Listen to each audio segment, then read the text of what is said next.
Tonight, we will tell you a story whispered through centuries, a tale of devotion, immense power, and a sudden, brutal end. It is the story of the Knights Templar, an order of warrior monks whose name still evokes images of crusades, hidden knowledge, and a treasure that vanished without a trace. You will discover how a small band of knights guarding pilgrims became the wealthiest and most influential organization of their time, how their network spanned continents, and why kings and popes came to fear their very existence. You will learn about the charges of heresy that brought them down, the fiery fate of their last Grand Master, and the enduring mystery of the gold that was never found, sparking countless theories of lost fortunes and ancient secrets. Oh, and if you enjoy these stories that blend history with the quiet rhythm of the night, please consider liking this video and subscribing to the channel. New sleep stories await you here every day. All right, find a comfortable spot, let your breath deepen, and allow your body to sink into the quiet comfort of your surroundings. Our journey begins not amidst the clang of grand battles or the gleam of hidden vaults, but within the walls of a city reborn from conquest, with a simple mission that would lay the foundation for an empire of faith and finance. The dust of the Holy Land, ancient and red, clung to everything in the early 12th century. Jerusalem, a city revered by Christians, Jews, and Muslims alike, had recently fallen to the Crusaders in 1099, marking a seismic shift in the balance of power. Yet, conquest brought its own challenges. While the city itself was secured, the roads leading to it, winding through rugged terrain and hostile territories, remained perilous for Christian pilgrims arriving from distant Europe. These devout travelers, often unarmed and laden with modest possessions, were easy prey for bandits and raiders who lurked in the shadows of the hills. It was a time of fervent faith, but also brutal reality, where the journey to salvation often ended in ambush and despair. Amidst this volatile landscape, a man named Hugh de Paynes, a French knight from the Champagne region, arrived in Jerusalem with a profound conviction. He was not a wealthy lord, nor did he command a vast army. Instead, he was a man of deep piety and martial skill, accompanied by a small dedicated band of 8 other knights. Their names, often overshadowed by history, included Godfrey de Saint-Omer, Payen de Montdidier, Archambault de Saint-Aignan, André de Montbard, Geoffrey Bissol, and 2 brothers, Rosal and Gondomar. Together, these 9 men shared a singular, audacious vision to create a new kind of brotherhood, one that combined the spiritual devotion of monks with the martial prowess of knights. They recognized the acute need for protection on the dangerous pilgrimage routes. Pilgrims, having traveled thousands of miles across land and sea, deserved to reach the holy sites in safety, to complete their spiritual quest without fear of robbery or murder. Their initial efforts were humble, almost ascetic. They were poor, possessing little more than their armor, swords, and the horses beneath them. They had no grand castles or vast estates to support them. Their existence was precarious, sustained only by their unwavering faith and the occasional charitable donation. For nearly a decade, from around 1119 to 1129, they operated as a small informal guard, patrolling the roads, escorting pilgrim groups, and responding to cries for help. Their presence, though limited, offered a flicker of hope to those undertaking the arduous journey. They were known for their stark simplicity, often sharing their meager provisions and wearing worn, unadorned tunics. This early period was marked by a deep sense of shared purpose and a commitment to their vow of poverty, chastity, and obedience, a monastic ideal applied directly to the battlefield. Their headquarters, granted to them by King Baldwin II of Jerusalem, was perhaps the most significant detail of their nascent existence.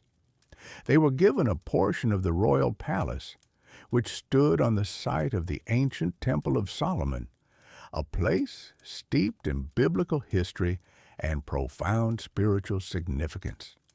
This location, known as the Temple Mount, was believed to be where Solomon's temple and later Herod's temple had once stood. By making their home there, these knights became intrinsically linked to the very heart of Christian reverence in Jerusalem. They began to call themselves the poor fellow soldiers of Christ and of the Temple of Solomon, a name that encapsulated both their humble beginnings and their sacred connection to the revered temple. The perception that they were literally knights of the temple would become a powerful symbol, drawing support and inspiring awe across Christendom. Their mission was not merely defensive, it was an active commitment to a sacred duty. They were not simply mercenaries for hire, they were a living embodiment of faith in action, a shield for the vulnerable. They undertook their patrols with a quiet determination, their lances poised, their eyes scanning the rugged terrain for signs of danger. The sun beat down relentlessly on their mail, the air was often thick with dust, and the silence of the hills could suddenly be shattered by the clash of steel. They faced constant threats, outnumbered and outmatched in many encounters, yet their resolve never wavered. This small band of warrior monks, dedicated to protecting the pathways to piety, laid the foundational stone for what would soon become one of the most powerful and enigmatic organizations in medieval history. Their simple yet profound act of guardianship would resonate far beyond the dusty roads of Jerusalem, setting in motion a chain of events that would forever alter the course of Europe and the Holy Land. They were the first, the seed from which a vast and complex order would sprout, their initial poverty and dedication contrasting sharply with the immense wealth and power they would eventually command. Their name, the Knights Templar, would echo through centuries, a testament to their unique blend of spiritual devotion and military might. Born from the urgent need to truly secure the pilgrimage routes to the holiest of cities. Though born of humble intent, the Knights Templar, those poor fellow soldiers of Christ, well understood their mission to protect pilgrims, demanded widespread recognition and robust support. Their initial 9 knights, operating from the Temple Mount in Jerusalem, were truly impoverished, relying on alms and the goodwill of local Crusader lords. But their vision was grander, their purpose profound, and soon destiny would elevate them far beyond their modest beginnings. Their most influential advocate arrived in the form of a man whose spiritual authority resonated throughout Christendom, Bernard of Clairvaux, a Cistercian abbot and mystic, one of the most respected and powerful figures of his age. Bernard, deeply impressed by their dedication and the purity of their mission, became a fervent champion for the nascent order. He saw in them a new monasticism, combining spiritual devotion with the active defense of the Holy Land, a concept he passionately believed was essential for the survival of the Crusader states. Through Bernard's tireless efforts and eloquent advocacy, the Templars gained crucial attention. In the year 1129, a pivotal gathering, the Council of Troyes, convened in what is now France. This council, attended by high-ranking church officials and secular nobles, was specifically assembled to formally review and approve the new order's rule. Under Bernard's guidance, a unique rule was drafted for the Templars, blending traditional monastic vows of poverty, chastity, and obedience with the martial duties of a knight. This innovative approach created a new archetype, the warrior monk, dedicated to God through both prayer and the sword. The Council of Troyes officially recognized the Knights Templar, granting them their first formal church approval. This recognition was merely the beginning. A decade later, in 1139, Pope Innocent II issued a landmark declaration known as the Papal Bull Omne Datum Optimum. A papal bull is a formal proclamation, and this one was extraordinarily significant for the Templars. It granted them a series of unprecedented privileges that profoundly transformed their status and ensured their meteoric rise to power and wealth. First, the bull placed the Templars directly under the Pope's authority, exempting them from local bishops and archbishops. This meant they no longer answered to regional ecclesiastical powers, giving them unique autonomy within the Church. They could build their own churches and chapels and perform their own religious services without requiring local consent. Furthermore, Omne Datum Optimum granted the Templars the right to collect tithes from their own lands and donations. They were also exempted from paying any taxes or tolls themselves, a massive financial advantage across all Christian lands. The bull formalized their right to freely cross any border critical for an international order. They were granted permission to recruit members without interference from local lords or bishops, ensuring a steady stream of new knights and sergeants. Crucially, Omne Datum Optimum stipulated that all spoils of war taken from non-Christian enemies belonged entirely to the order, providing a powerful incentive for their military campaigns and a direct source of immense wealth. This single papal decree transformed the humble order of 9 knights into an immensely powerful and wealthy international organization. Donations of land, money, precious metals, and even entire villages poured in from pious nobles and commoners across Europe, eager to support an order so clearly blessed by God and the Pope. Kings and queens sought their counsel and financial services. The Knights Templar rapidly established a vast network of preceptories or commanderies, self-sufficient estates spread across France, England, Scotland, Spain, Portugal, Italy, and beyond. These preceptories served as recruitment centers, training grounds, and agricultural hubs, but most importantly, as nodes in an increasingly sophisticated financial system. From being poor fellow soldiers, they became formidable landowners, bankers, and military strategists, indispensable to the Crusader cause and increasingly entwined with the political and economic fabric of medieval Europe. Their transformation was complete, their influence now reaching into every corner of the Christian world, setting the stage for both their unparalleled prosperity and, ultimately, their dramatic downfall. The papal bull, Omne Datum Optimum, not only legitimized the Knights Templar as warrior monks, but also laid the very foundation for their unprecedented rise as a dominant financial power, transforming them from a small, devout band into a vast, intricate international network. You see, their unique dual identity as both a monastic order and a military force provided a framework of trust and discipline unmatched in the medieval world. Unlike traditional knights who fought for personal glory or feudal lords who squabbled over land, the Templars were bound by vows of poverty, chastity, and obedience, living communally under strict rules. This commitment to a higher purpose, combined with their formidable military prowess, made them exceptionally reliable.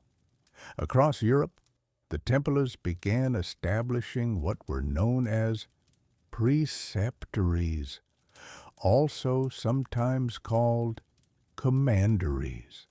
Think of these as their local administrative and economic centers, much like modern-day branch offices, but far more comprehensive. These preceptories were not just places for knights to reside or train, they were bustling hubs of activity. They managed vast land holdings gifted to the order by pious nobles and kings, overseeing agricultural production, collecting rents, and generating substantial income. These lands often included farms, vineyards, mills, and even entire villages, making the Templars major economic players in their own right, far beyond their military role. Each preceptory served as a recruitment center for new knights and sergeants, a training ground, and a logistical base for their operations, particularly for supplying the Crusader states. But it was their pioneering role as a financial institution that truly set them apart and accumulated immense wealth. In an era fraught with peril for travelers, especially pilgrims journeying to the Holy Land, the Templars offered a revolutionary service. Pilgrims could deposit their money at a Templar preceptory in their home country, say in Paris or London, and receive a letter of credit, a kind of early form of a check. Upon arriving in the Holy Land, they could present this letter at a Templar house in Jerusalem or Acre and withdraw the equivalent funds. This innovation eliminated the immense risk of carrying large sums of gold or silver across bandit-infested lands and treacherous seas. This simple yet brilliant system quickly made them the trusted custodians of wealth for countless individuals.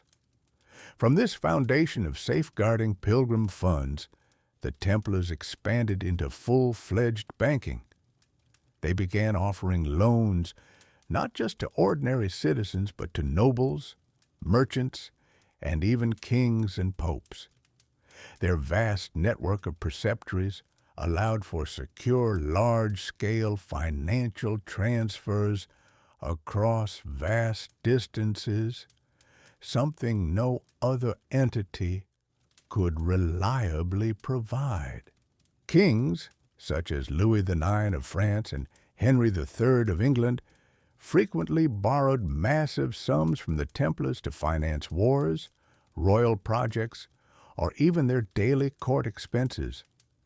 The Templars effectively became the central bank of medieval Europe.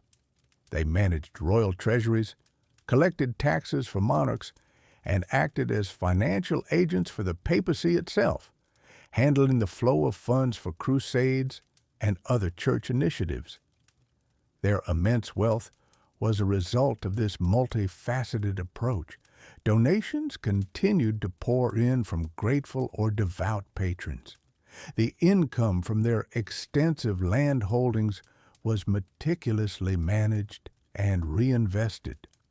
While officially forbidden from charging interest, usury was condemned by the church, they found creative ways to circumvent this, often through gifts or fees associated with loans and transfers. War spoils, though significant at times, were ultimately a smaller component of their overall fortune compared to their sophisticated financial operations. They even maintained their own fleet of ships, facilitating trade, transporting pilgrims, and moving goods and treasures securely across the Mediterranean.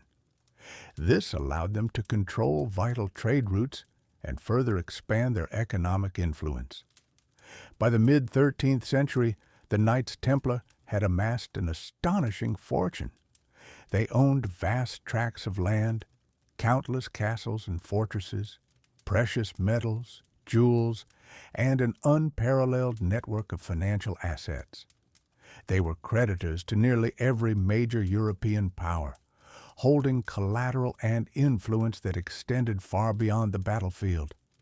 Their meticulously organized, disciplined structure, combined with their reputation for incorruptibility and efficiency, made them indispensable. You could entrust your life savings to a Templar, knowing it would be safe. You could secure a loan from them when no one else would lend. They held the keys to royal treasuries and facilitated international commerce, effectively acting as the backbone of the medieval economy. This immense opaque fortune, however, began to attract more than just admiration and trust. As their wealth grew, so did the whispers of envy and covetousness. The very power that made them indispensable also made them a potential threat, or at least an irresistibly tempting target. The Templars, once seen as humble guardians of pilgrims, had become an economic superpower, a state within states, answerable only to the Pope. This unique position, combined with their vast, mostly liquid assets, would soon draw the attention of those desperate for funds, leading to a clash that would ultimately decide their fate. The stage was set for a dramatic fall, fueled by the very wealth they had so diligently accumulated. Yet, despite their burgeoning financial empire and growing influence across Europe, the true heart of the Knights Templar, their very reason for existence, remained firmly rooted in the Holy Land, in the embattled Crusader states. This distant, sun-baked stretch of land, perpetually caught in the crucible of religious and geopolitical conflict, was where their knights, known for their distinctive white mantles adorned with a red cross, faced their ultimate test.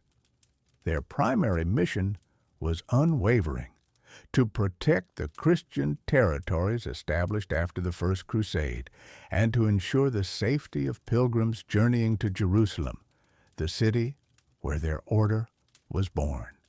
In this volatile region, the Templars were not merely a military force.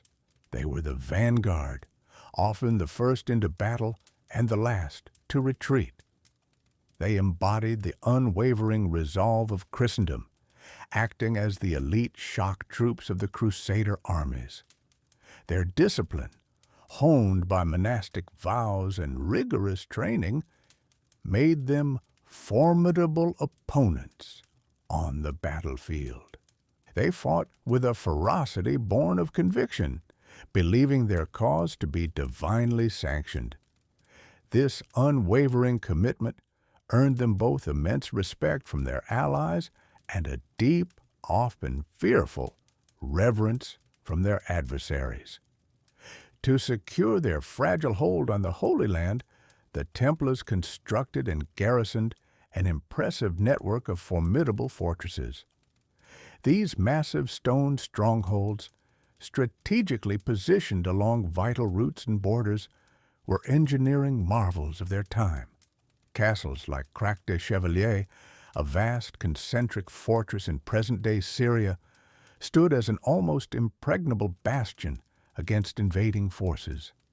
Safed Castle, perched high in Galilee, controlled crucial access to the interior. Tortosa, a coastal stronghold in what is now Tartus, Syria, served as a vital port and naval base, allowing the order to project power both by land and by sea. These fortresses, with their thick walls, deep moats, and towering keeps, were not just defensive structures. They were command centers, supply depots, and havens for pilgrims and local populations alike. Within their cold stone walls, the sounds of clanking armor, the smell of wood smoke from hearths, and the hushed prayers of the brethren were constant reminders of their dual role as warriors and monks. However, the tide of war in the Holy Land was slowly, inexorably turning against the Crusader states. The unity and fervor that had marked the early Crusades began to wane, replaced by internal squabbles among the Christian lords and a growing unified resistance from the Muslim forces. The various Crusader factions, often driven by personal ambition or petty rivalries, struggled to present a united front against formidable leaders such as Saladin, the Sultan of Egypt, and Syria. The pivotal moment, a devastating blow from which the Crusader cause never truly recovered, was the Battle of Hattin in 1187. In this catastrophic engagement, the combined forces of the Crusader states, including a significant contingent of Templar Knights, suffered a crushing defeat at the hands of Saladin's army. The vast majority of the Templar presence on the field was annihilated, their Grand Master captured, and the relic of the True Cross, a powerful symbol of their faith, was lost. This single battle paved the way for the swift recapture of Jerusalem by Saladin just months later. The fall of Jerusalem, the very city they were sworn to protect, was a profound spiritual and strategic loss for the Templars. It meant that their original purpose, to guard the holiest of sites, could no longer be fully realized. Despite this devastating setback, the Templars did not abandon the Holy Land immediately. They continued to fight valiantly, shifting their focus to defend other strategic coastal cities that remained under Crusader control. Acre, a vital port city, became their new de facto capital and the last major stronghold of the Crusader kingdom. For over a century, the Templars, alongside other military orders, continued the grueling struggle, participating in numerous sieges, skirmishes, and desperate last stands. They poured their vast resources from Europe into reinforcing these remaining strongholds and financing further military campaigns, often bearing the brunt of the fighting. Yet, the decline was irreversible. One by one, the remaining Crusader territories fell. Tripoli in 1289, then Beirut, Tyre, and Sidon. The final agonizing chapter came in 1291 with the siege of Acre. After a brutal, prolonged siege, the city, once a vibrant hub of Crusader power, finally succumbed to the Mamluk Sultanate. The remaining Templar Knights, fighting to the last man, made their final stand within their fortified compound, defending the last remnants of their presence in the Levant. Many perished, and those who survived were forced to flee by sea, leaving behind the charred ruins of their once magnificent fortresses and the graves of countless brethren. With the fall of Acre, the dream of a lasting Christian presence in the Holy Land effectively ended. The Knights Templar, having fought for nearly 2 centuries to defend these distant lands, were left without a home base in the East. Their immense wealth and formidable military structure, once dedicated to the defense of Jerusalem, now found themselves largely concentrated in Europe. This shift in their center of gravity, from the battlefields of the Levant to the political and financial centers of the West, would prove to be a crucial turning point, leading them away from their sacred purpose and towards an unforeseen and devastating confrontation. Their very success and resilience in accumulating vast resources, which had sustained their long war in the East, now positioned them as an immensely tempting target for those who coveted their power and wealth. The stage was set for a different kind of battle, not with Saracens, but with fellow Christians, and the stakes would be not land, but their very existence. The Knights Templar, having been forced to abandon their fight in the East with the fall of Acre, did not simply disappear. Instead, their considerable power and immense wealth, accumulated over nearly 2 centuries of crusading and diligent administration, consolidated itself within the very heart of Europe.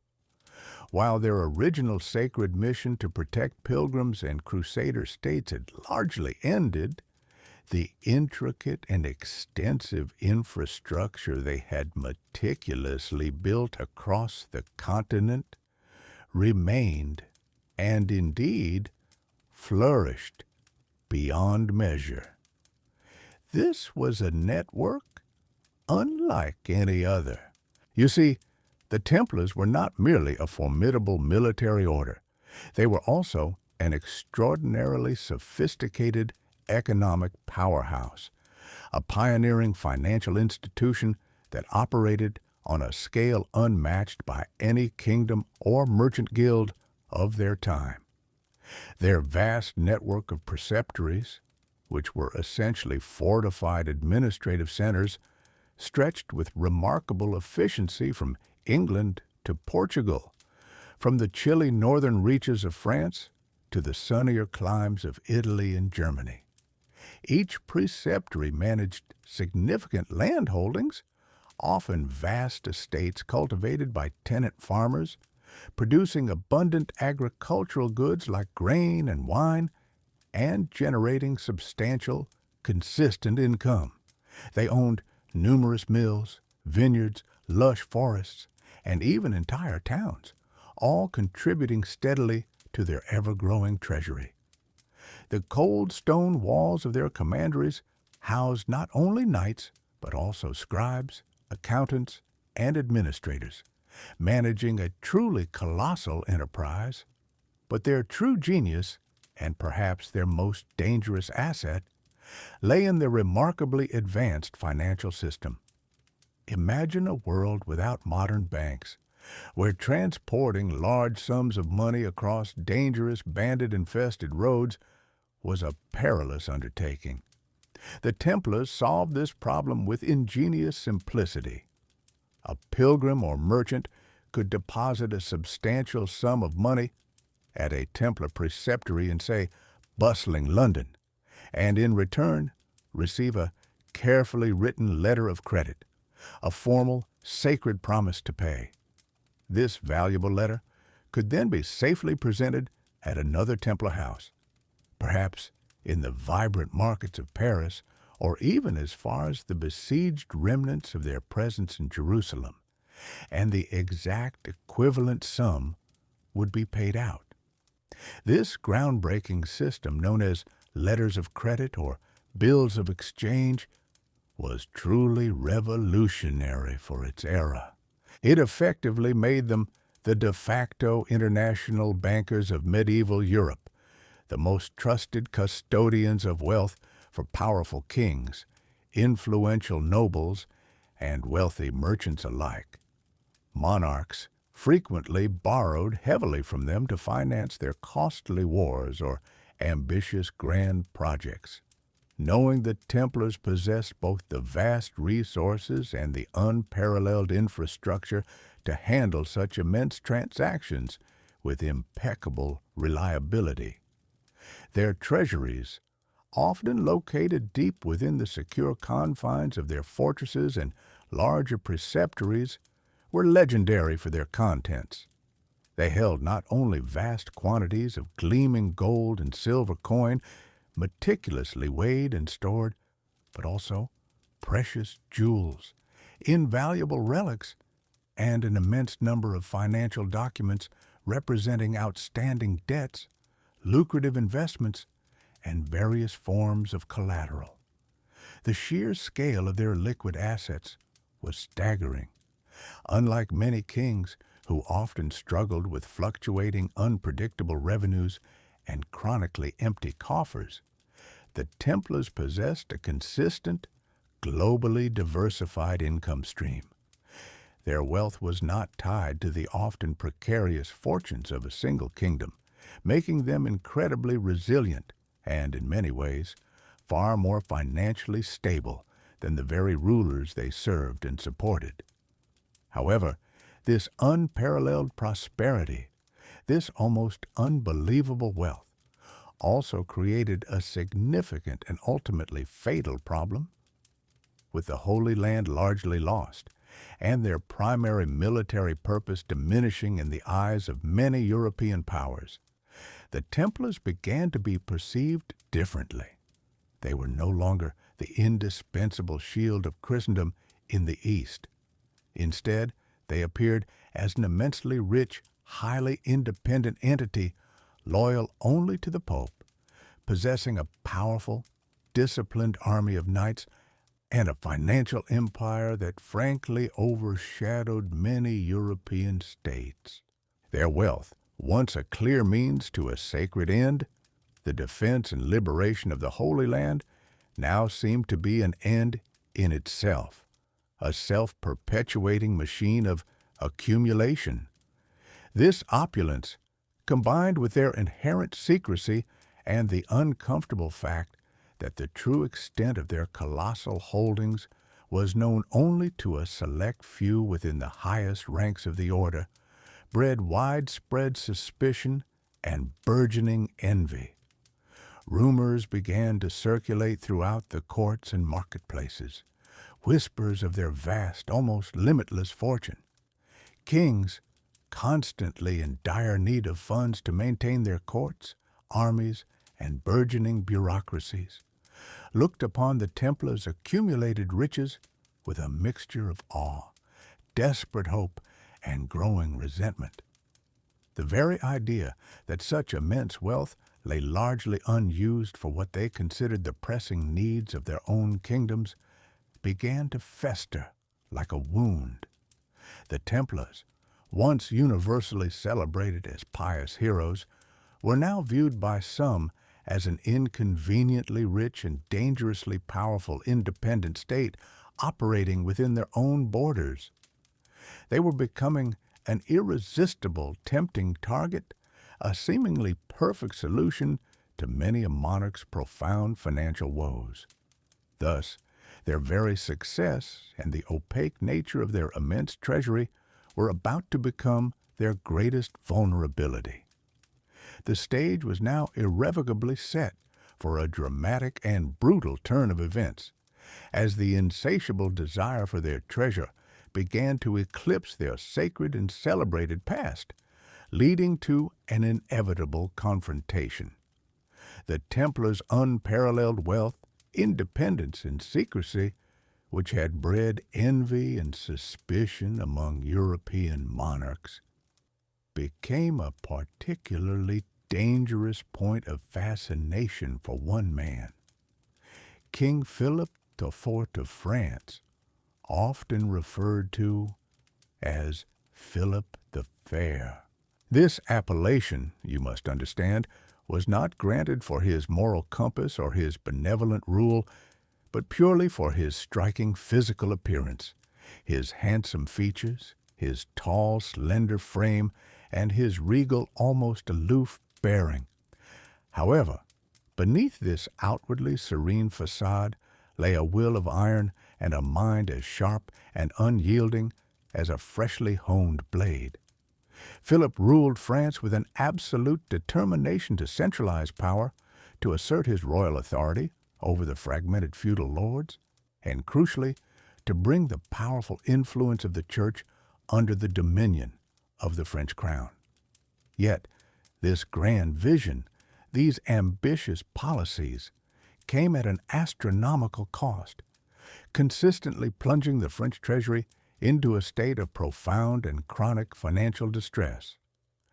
Philip was almost perpetually embroiled in costly wars, primarily with the prosperous region of Flanders, which he desperately sought to annex for its rich textile industries, and with England over contested territories in Gascony. These protracted and often indecisive conflicts, coupled with the increasingly lavish expenses of his burgeoning royal court and the sheer administrative burden of governing a rapidly expanding and centralizing kingdom, drained his coffers relentlessly. To fund these vast military and governmental endeavors, Philip resorted to increasingly desperate and, frankly, unpopular measures. He frequently debased the coinage, a process where the precious metal content of gold and silver coins was drastically reduced, leading to widespread inflation, economic instability, and immense suffering among his subjects, whose savings and wages lost their value. When even this drastic measure proved insufficient, he turned his predatory gaze toward wealthy, often minority groups within his kingdom. In 1306, in an act that sent shock waves across Europe, he famously expelled all Jews from France, confiscating their substantial property and wealth. This move, while providing a temporary, albeit significant influx of funds, severely damaged the French economy and created deep social resentment. Later, he similarly targeted the Lombards, a collective term for the sophisticated Italian bankers and merchants who operated extensive financial networks throughout France, seizing their assets with equally ruthless efficiency. These brutal actions, however, were merely temporary, one-time solutions that offered only fleeting relief from his ever-burgeoning debts. It was amidst this backdrop of royal impecuniousness and ruthless financial policy that the Knights Templar stood as an astonishing and, for Philip, infuriating anomaly. They were not merely a venerated military order, a relic of the Crusades. They had evolved into the most sophisticated and powerful financial institution in Western Europe. Indeed, they were the primary bankers to the French crown, and Philip himself was deeply, irrevocably indebted to them for substantial loans that had propped up his regime for years. The Templars' immense wealth was not just liquid gold and silver stored in their impregnable treasuries. It encompassed vast land holdings, extensive urban properties, a sprawling network of credit and exchange, and fortified preceptories, their administrative and military headquarters scattered strategically across his kingdom. Crucially, unlike any other subject or institution, they operated under the direct, unwavering protection of the papacy, granted unique privileges that exempted them from royal taxation, royal jurisdiction, and even customary feudal obligations. They were, in essence, a formidable state within a state, an independent and autonomous power with their own internal laws, their own highly disciplined army, their own formidable fortresses, and a treasury that, by all accounts, far surpassed that of many European monarchs, including his own. This unique, almost untouchable status, combined with their vast, largely opaque fortune, made them an irresistible, glittering target for a king as financially desperate and politically ruthless as Philip. His calculated decision to move against the Templars was not simply an act of base greed, though the sheer allure of their immense riches was undoubtedly a powerful motivator. It was a cold, pragmatic, and highly strategic maneuver designed to solve his chronic financial woes permanently and, perhaps more importantly, to eliminate a significant and enduring challenge to his absolute royal authority. The Templars represented an independent power center, a parallel sovereignty that Philip could neither control nor truly integrate into his vision of a centralized, all-powerful monarchy. Their very existence was an affront to his imperial ambitions, to seize their assets, to dismantle their influence, and to absorb their vast network into the royal domain. Philip knew he needed far more than a mere royal decree or an accusation of debt. He required a legitimate, widely accepted pretext, one that would justify such an unprecedented and audacious act in the eyes of the church, the nobility, and the common people across Europe. And for that, he chose the gravest and most damning charge imaginable in that deeply religious age: heresy. This was not a sudden, impulsive act born of immediate necessity, but the chilling culmination of years of relentless financial strain, boundless political ambition, and a meticulously methodical approach to consolidating power. Every detail, from the timing to the secret orders, was carefully orchestrated, setting the stage. The stage was meticulously set for a dramatic and brutal act of statecraft conceived in the shadows of the French court. King Philip IV, perpetually driven by his insatiable need for funds and his desire to crush any rival power, had decided upon a date that would forever echo in history and legend. That date was Friday, October 13th, 1307. This particular day, chosen with calculated precision, would become synonymous with misfortune for centuries to come, though its significance was then known only to a select few within the king's inner circle. The operation was executed with absolute secrecy, a testament to the king's ruthless efficiency and the unwavering loyalty of his royal agents. For weeks, sealed orders had been dispatched to every corner of France, to royal bailiffs, seneschals, and local officials, men sworn to execute the king's will without question. These orders were to remain unopened until the appointed hour, ensuring no Templar could be forewarned, no alarm raised. The element of surprise was paramount, a crucial component of Philip's carefully orchestrated plan to dismantle an order that had become too powerful, too wealthy, and too independent for his liking, an order that stood as a sovereign entity within his own kingdom. On that fateful Friday morning, as the first rays of dawn touched the ancient stones of France, a coordinated strike began across the entire kingdom. In towns and cities, in rural preceptories, which were the Templars' local administrative centers, and in formidable commanderies, their larger fortified houses, royal officers, accompanied by armed guards, simultaneously descended upon the Templar establishments. The Knights Templar, accustomed to lives of discipline, prayer, and military readiness, were caught entirely off guard. They had no reason to suspect such a swift and comprehensive betrayal from a monarch whom they had served, and more importantly, to whom they had loaned vast sums of money. The tranquility of their morning routines would have been shattered abruptly. Imagine the sudden thunder of fists on gates, the splintering of wooden doors, and the authoritative shouts of royal sergeants as they burst into the sacred spaces. Swords would have been drawn, aimed at those who wore the cross on their tunics, as their own countrymen acted under the king's explicit, concealed command. Resistance was futile.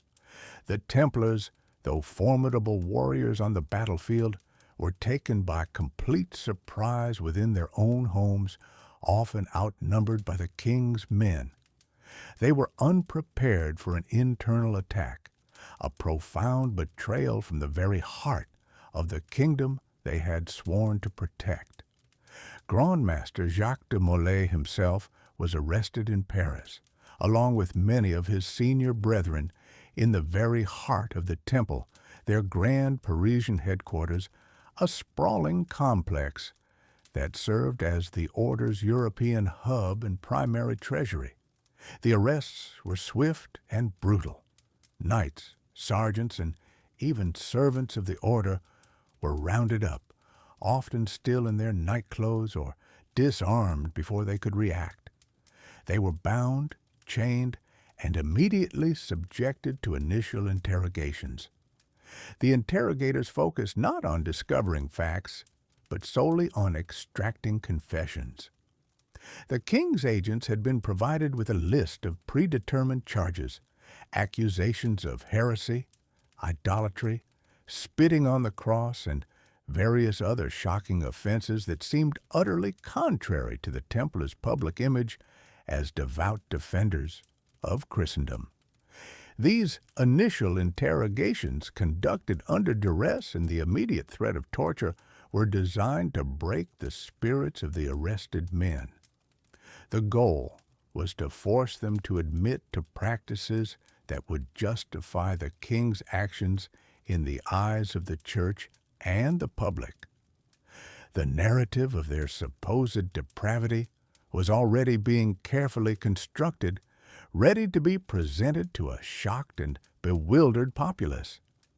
Philip the Fair understood that merely seizing their assets would be seen as an act of tyranny.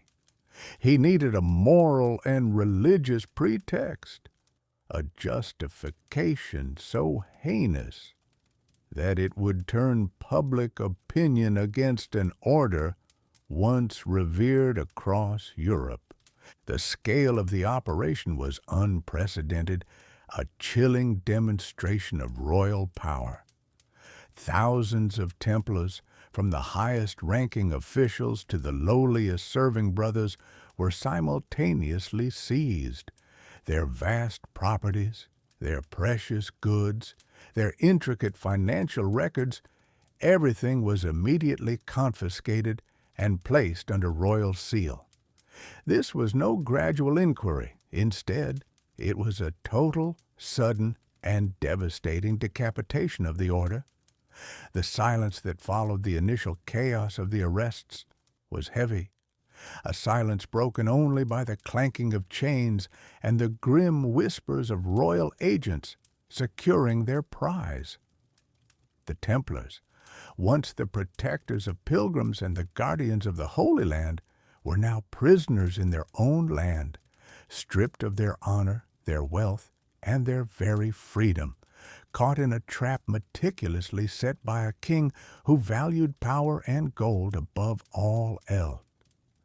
Their ordeal had just begun, and the true horror of Philip's machinations was only beginning to truly unfold. The chill of that autumn dawn on Friday, October 13th, 1307, was quickly replaced by a deeper, colder dread within the walls of every Templar preceptory across France. As the arrested knights were dragged from their beds, many still bewildered by the suddenness of the assault, they were immediately subjected to relentless interrogations. These were not inquiries designed to uncover truth or seek genuine justice. They were carefully orchestrated processes meant to extract predetermined confessions.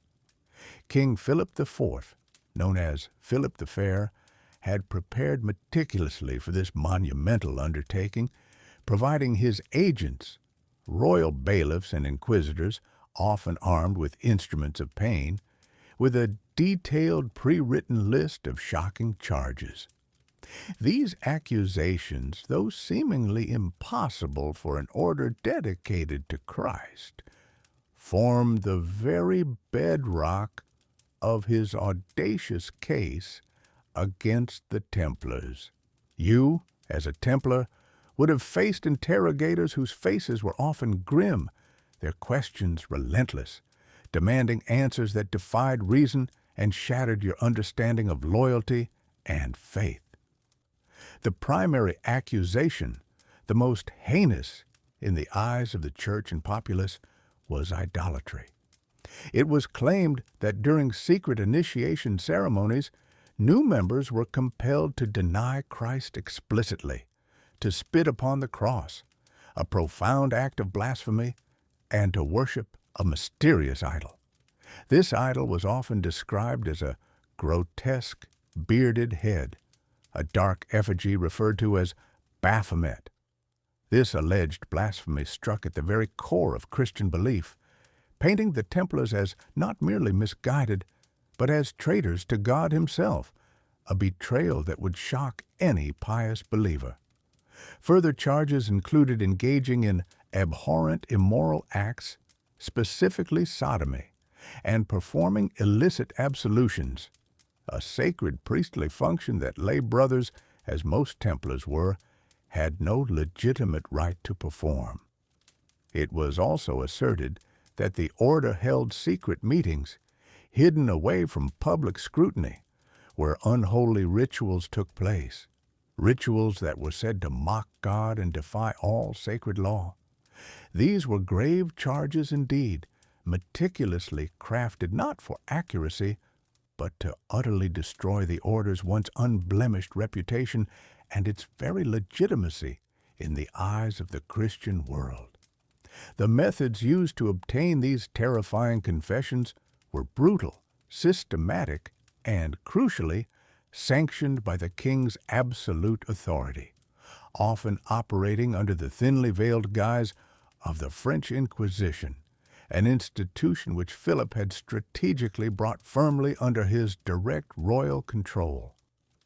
Imagine the suffocating atmosphere of those cold, damp stone cells, the echoing silence broken only by the whispered threats of your interrogators or the screams of those undergoing torment nearby.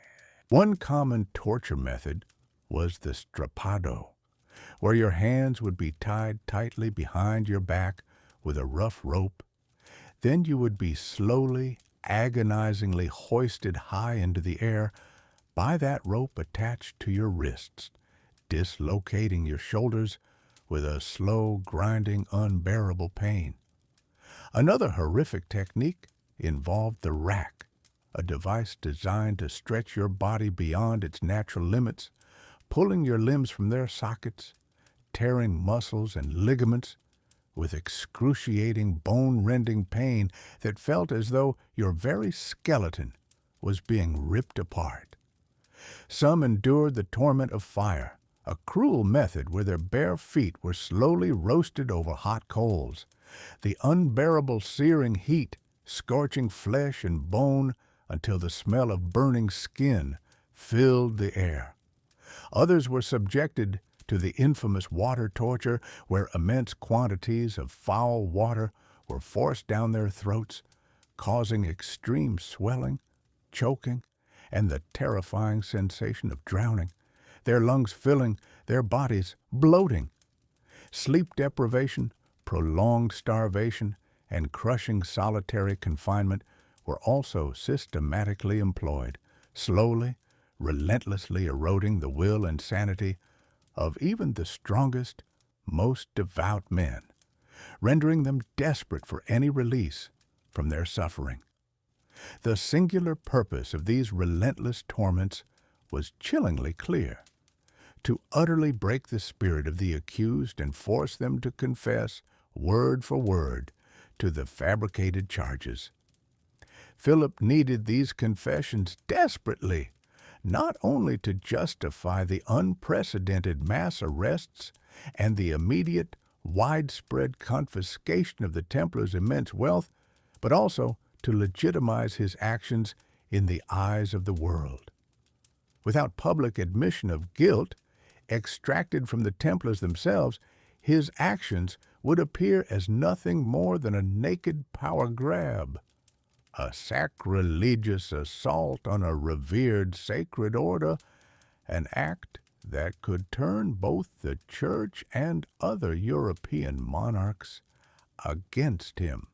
The confessions, even if extracted under duress and clearly untrue, would provide the necessary legal and moral pretext, allowing him to portray himself as a defender of the faith, purging heresy.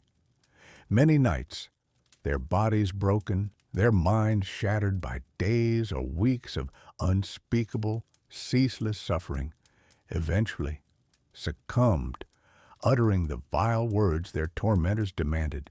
They confessed to denying Christ, to spitting on the cross, to worshiping Baphomet, to all the grotesque accusations leveled against them, simply to make the agonizing pain cease, to find a moment of peace, even if it meant eternal damnation in the eyes of their true God. This systematic, brutal process deliberately bypassed traditional legal channels and due process, transforming justice into nothing more than a cold, efficient tool of royal policy, wielded without mercy. While Pope Clement V initially offered some mild, hesitant protest against the king's unilateral, audacious actions, he was in reality effectively a prisoner of Philip's powerful will, residing in Avignon, a city deeply under potent French influence. The king's relentless political pressure, combined with the initial wave of confessions, obtained through such unspeakable means, slowly but surely compelled the reluctant pope to lend his crucial ecclesiastical authority to the persecution. He eventually issued papal bulls, formal decrees authorizing an official, church-led inquiry into the order, though the initial arrests and widespread tortures had already irrevocably set the stage, sealing the Templars' tragic fate. The Knights Templar, once considered untouchable, protected for centuries by direct papal decree, now found themselves utterly abandoned, caught in a swirling political storm where their spiritual loyalty was questioned, their honor destroyed, and their very existence threatened by the rapacious avarice of a desperate, ruthless king. The shadow of the wreck and the searing heat of the fire became the cruel tools by which a legend was undone and a vast fortune was seized. Спустя месяцы заключения и невообразимых испытаний великий магистр ордена храма Жак де Моле, сломленный пытками, сделал то, что от него требовали.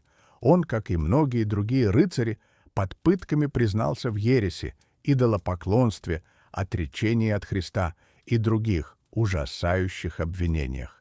Это было публичное признание, вырванное болью, и оно стало мощным оружием в руках короля Филиппа V, известного как Филипп Красивый, короля Франции, в его кампании по уничтожению ордена.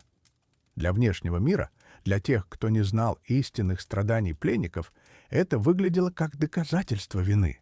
Но внутри, в глубине души, магистр знал правду. Он был человеком глубокой веры, рыцарем, посвятившим свою жизнь защите Святой Земли. Его признание было актом отчаяния, способом прекратить невыносимые мучения, возможно, даже с надеждой, что это спасет хоть кого-то из его братьев. Однако время шло. Годы тянулись в тюремных застенках. Процесс против тамплиеров был медленным, запутанным, полным противоречий и задержек. Папа Климент Ферка, понтифик, который находился под сильным влиянием французского короля, пытался маневрировать, чтобы не допустить полного уничтожения ордена, но его воля была слаба перед решимостью Филиппа. В 1312 году папа издал буллу «Vox in excelso», которая официально распустила орден тамплиеров, передав их владения, хотя и не все, другим военным орденам, в основном госпитальерам. Жак де Моле и трое других высокопоставленных рыцарей: Жофруа де Шарне, прецептор Нормандии, Юг де Перо, генеральный визитатор ордена, и Готфруа де Жини, прецептор Аквитании, оставались в плену, их судьба еще не была решена. В марте 1414 года, спустя почти 7 лет после арестов, эти 4 тамплиеров были доставлены на остров Сите, расположенный на реке Сена, в самом сердце Парижа, перед комиссией, состоящей из кардиналов и королевских чиновников. Предполагалось, что они публично подтвердят свои прежние признания и примут свой окончательный приговор — пожизненное заключение. Стоя перед огромной толпой, собравшейся на площади перед собором Парижской Богоматери, Жак де Моле, изможденный, но все еще с достоинством, начал говорить. И то, что он произнес, потрясло всех присутствующих. Голос великого магистра, который, казалось, был сломлен, вдруг обрел силу. Он заявил, что его прежние признания были ложью, вырванной под невыносимыми пытками. Он сказал, что признался в преступлениях, которых никогда не совершал, и что орден храма невиновен в предъявленных ему обвинениях. Он отрекался от каждого слова, сказанного под давлением, и заявлял о своей вере в Бога и в праведность тамплиеров. Рядом с ним Жофруа де Шарне, прецептор Нормандии, также выступил вперед и подтвердил слова своего магистра, осудив ложь и несправедливость. Это был акт невероятного мужества, мгновенный и ошеломляющий вызов власти короля и церкви. Королевские чиновники и кардиналы были в ярости. Такой поворот событий был совершенно непредвиденным. Филипп Красивый, узнав о демарше магистра, немедленно принял решение. Он не мог допустить, чтобы такое публичное отречение подорвало легитимность всего процесса. В тот же день, 18 марта 1414 года, Жак де Моле и Жофруа де Шарне были объявлены рецидивирующими еретиками, что означало немедленное исполнение приговора без дальнейшего суда. Вечером того же дня, когда сумерки спускались на Париж, 2 костра были разведены на еврейском острове, небольшом участке земли на реке Сена, неподалеку от Королевского сада. Толпа собралась вновь, чтобы стать свидетелем ужасного зрелища. Жак де Моле и Жофруа де Шарне были приведены к месту казни. Даже в этот последний час великий магистр сохранял удивительное спокойствие.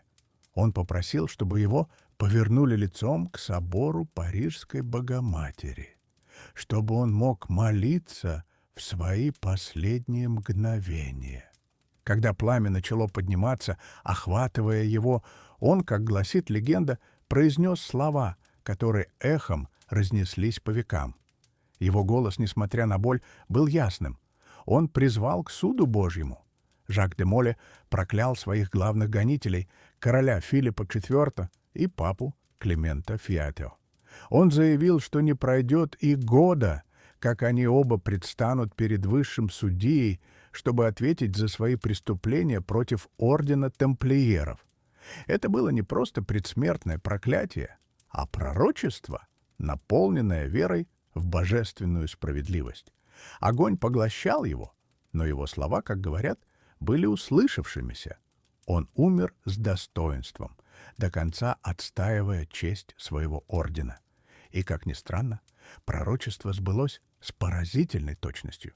Меньше чем через месяц, 20 апреля 1414 года, папа Климент Теопмейде скончался, пораженный внезапной болезнью.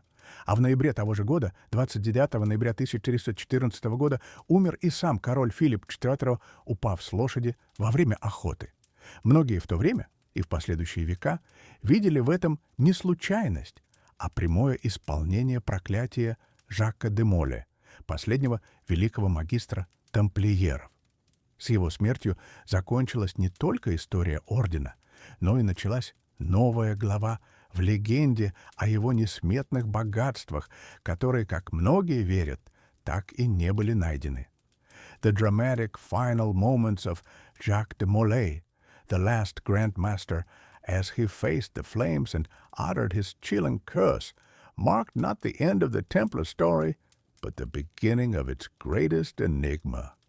His words echoed across the Seine, a testament to the injustice inflicted upon his order, but they also masked a deeper, more tangible mystery, the fate of the Knights Templar's immense wealth. When King Philip IV, driven by desperate need and insatiable greed, orchestrated the arrests on that fateful Friday, October 13th, 1307, his primary objective was clear. He sought to seize the order's legendary treasury, to replenish his depleted coffers, and to free himself from the crushing burden of debt owed to these warrior monks. His agents meticulously scoured every Templar preceptory, every commandery, every stronghold across France, cataloging assets, confiscating land, and seizing whatever gold, silver, and precious artifacts they could find. You might imagine that such a widespread and coordinated effort would have secured the entirety of the order's fortune. Yet, the stark reality proved far different. Despite the sweeping arrests and the meticulous efforts of royal commissioners, the vast majority of the Templars' rumored gold, their legendary silver, and their most valuable relics simply vanished.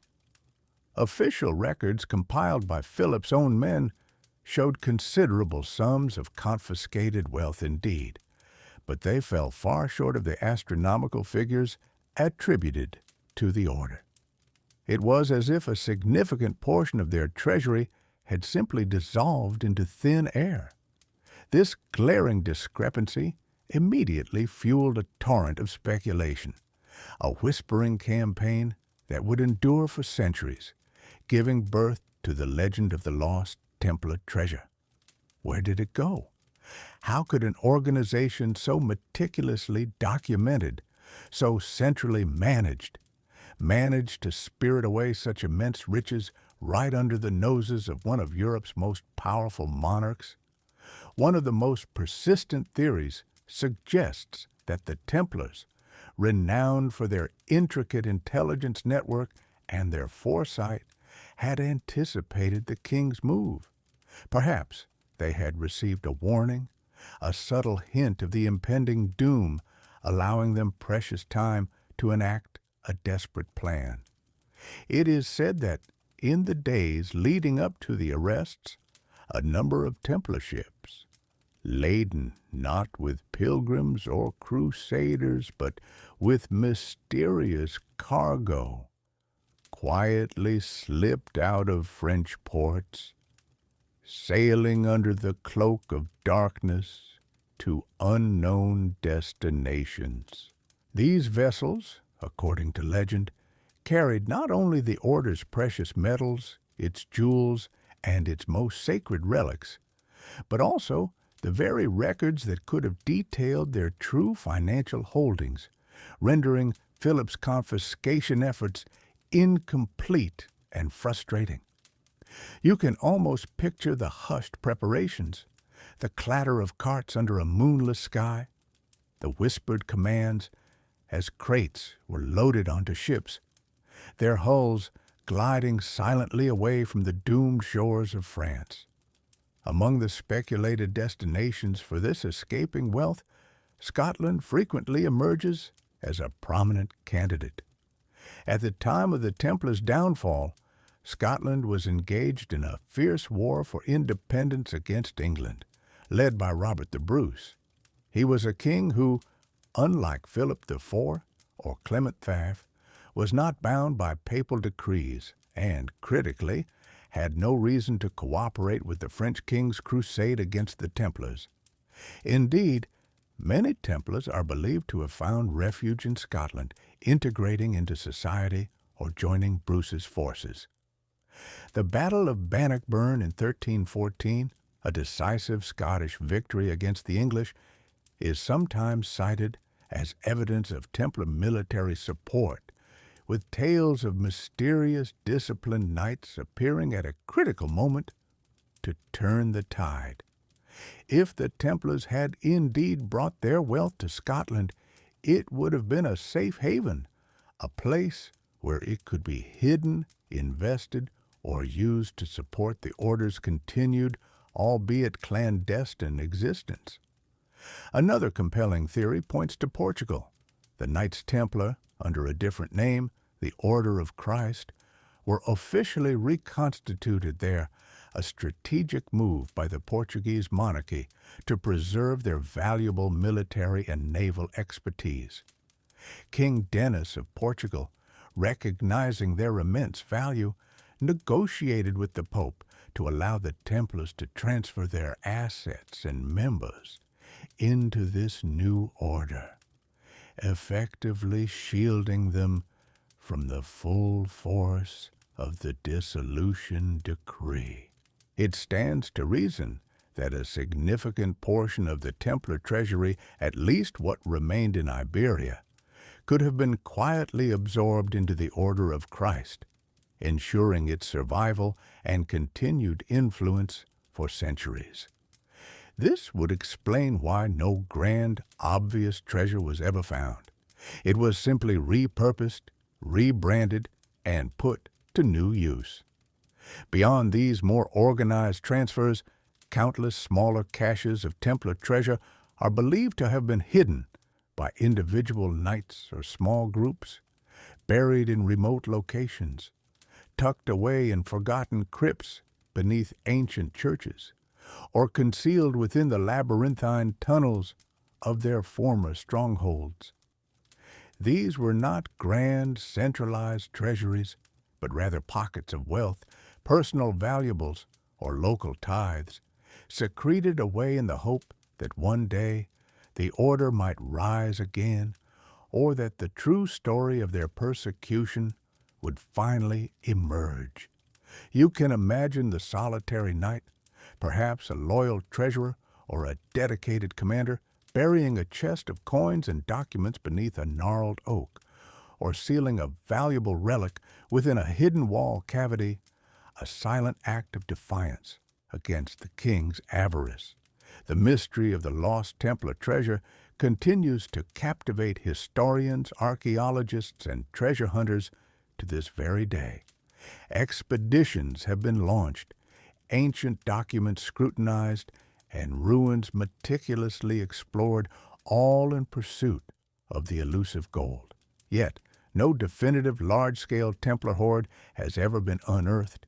This enduring absence only deepens the enigma, transforming the Templars' financial legacy from a historical fact into a pervasive legend. It reminds us that even after centuries, some secrets refuse to yield, and some treasures, whether material or symbolic, remain perpetually just beyond our grasp, shimmering in the mists of history, a silent testament to an order that rose to unparalleled power and then vanished, leaving behind only whispers of its immense hidden fortune. The tale of the lost Templar gold is not merely a story of wealth, but a narrative of betrayal, resilience, and the enduring power of a secret.